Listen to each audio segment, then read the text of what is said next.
The simplicity of who we are is so amazing. It really is amazing. The aware basic space, this vast expanse that's never been contained within anything, is inseparable from compassion. It's entirely inseparable from compassion. Its entire reality is the emanation of benefit. What could be more beneficial than that which every appearance is? What could be more beneficial than that? And that which every appearance not only is, but which every appearance is offering itself as that. Every appearance, no matter what it is saying, I bow at your feet, here I am, awareness.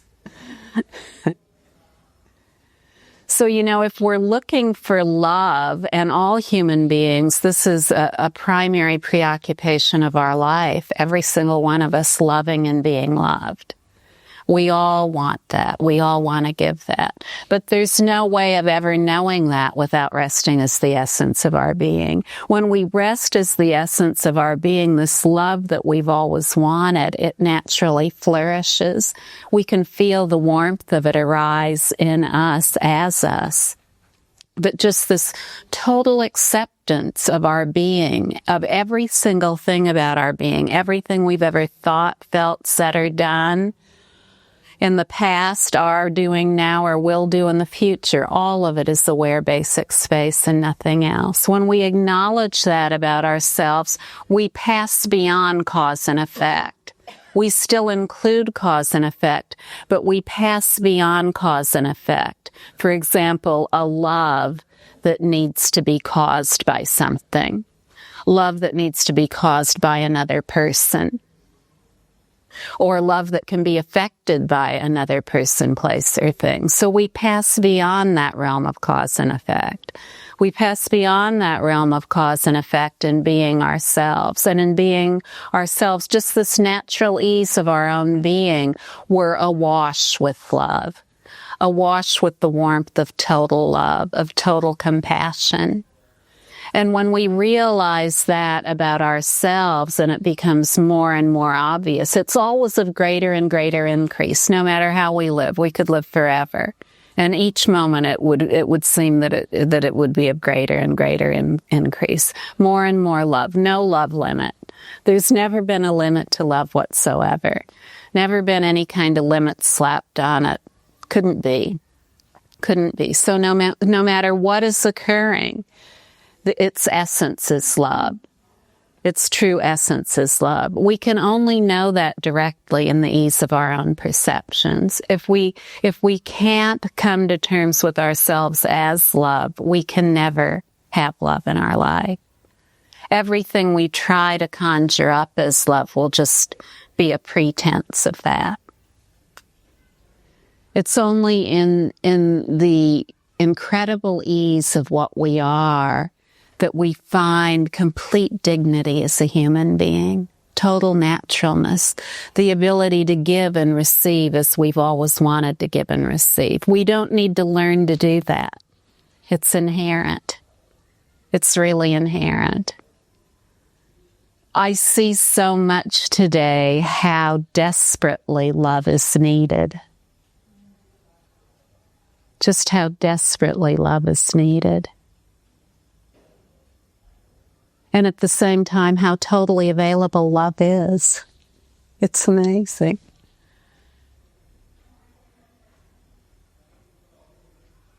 It's just like if we have a nightmare at night and we wake up and it was just horrible. It had all kinds of exquisite detail of things we never wanted to see or do, and we were involved in the seeing and the doing both. And we wake up in the middle of the night, we've had this horrible nightmare, and, what do we do then? What can we do? Well, one of the things we can do is we can get into a story. Oh, why did I have this nightmare? What does it mean? Is it a portent or an omen of something awful to come? Or do I have bad karma? Is this why I have dreams like this?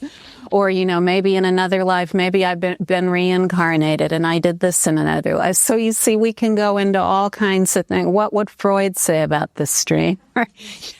We could have endless elaborations about that dream, but we could also just be quiet. Just be really quiet and know that all appearances are mirage-like, and that our bodies are totally beneficial. Our bodies are totally beneficial to us. Our dreams, they take care. The dreaming life takes care of lots of points of view. They just vanish naturally, leaving no trace. In a very powerful way, it's just sort of like a big vacuum cleaner, a dream. It whooshes up all these perceptions we're having trouble sorting out into the cosmic vacuum of awareness. So there's no need to make anything out of anything. If we make things out of our nightmares, oh, wow, we're going to be lost forever. So, when we say that all appearances are like a dream, all appearances are like a mirage, all appearances are like a sound and an echo, I don't say they are a mirage, they are a dream. They are the sound and an echo. I say they're like that because everything, no matter what it is inseparable from awareness. They're not two. There's nothing that needs to be eradicated from the face of existence in order to make awareness be. And it's in coming to terms with that we find real love. We find the real love that is the reality of our own being. That which is purely spacious, that's never been confined by anything, that's always a place of perfect rest, a place of perfect comfort. And all this, it's us, It's us. It isn't anybody else. It doesn't come from anywhere else. If awareness is somewhere else, where would it come from once it's recognized, It's always here. It's always here. It's always the reality of what we are. Completely free in its own place. Is there anyone here who's trying to work on their ego?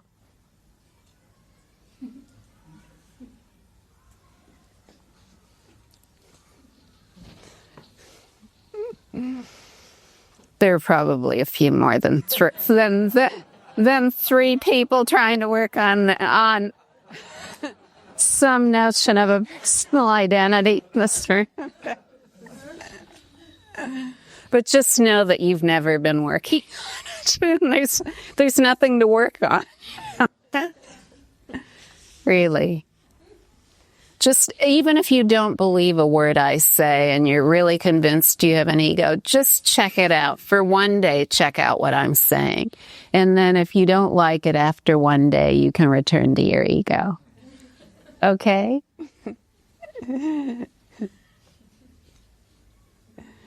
We're all good scientific materialists today all over the world. So we'll be like scientists. We'll just check it out for a day. We'll rest as awareness for a day. And if we don't like it tomorrow, we can pick up all the points of view and start shoveling them into the wheelbarrow and taking them back into the house.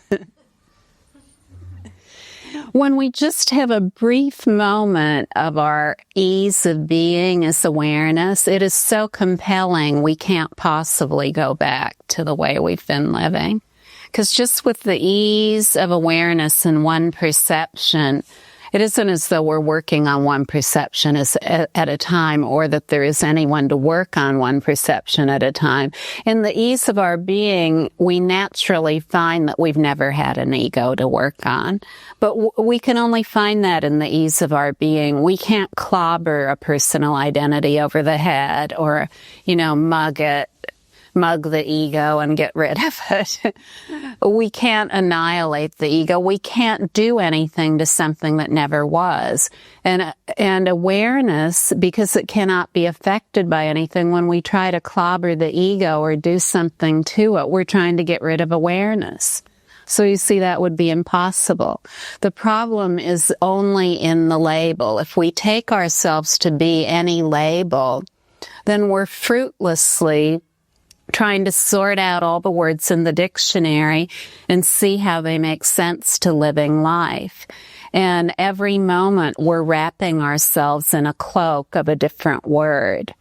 Ego, personal psychology, got to get a job, got to keep a job, got to build my retirement account, got to get a new hairdo, better clothes or different clothes. Or whatever it might be. Maybe I'm not wearing spiritual clothes, so now I'll wear spiritual clothes. Or, you understand what I'm saying. All these attempts to try to rearrange all the words in the dictionary so that there's meaning to living life. But all the while, all the words too are pure space. No word whatsoever has an origin independent of awareness. Thus, the primary meaning of every word in the dictionary is awareness. We like the descriptive labels, too. They're part of the complete enjoyment body of living. They're inseparable from awareness. So the word itself and awareness are not two. We're not trying to get rid of all words and pretend that nothing exists. That would just be a state. We'd just be adopting some kind of extreme state. The reality of the non-dual expanse is that it's never had any lines in it of any kind. It's never had any dots called points of view. Every perception that rises is equal to the vast expanse of infinite space and inseparable from it.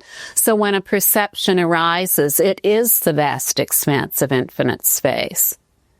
It's not separate from it. That's what the single, blissful, non-dual expanse of awareness is. It's the perception as awareness. So awareness doesn't have any kind of center, periphery, limit of any kind. It's completely expansive in its boundlessness, completely spacious in its indescribability, in its total openness, and its natural presence. So we're not saying it's some kind of split out, abstracted thing that we can't sense or feel. We're aware of being naturally present. So all these perceptions are naturally present, but they're aware as the presence. Aware as the presence, and that presence is natural freedom.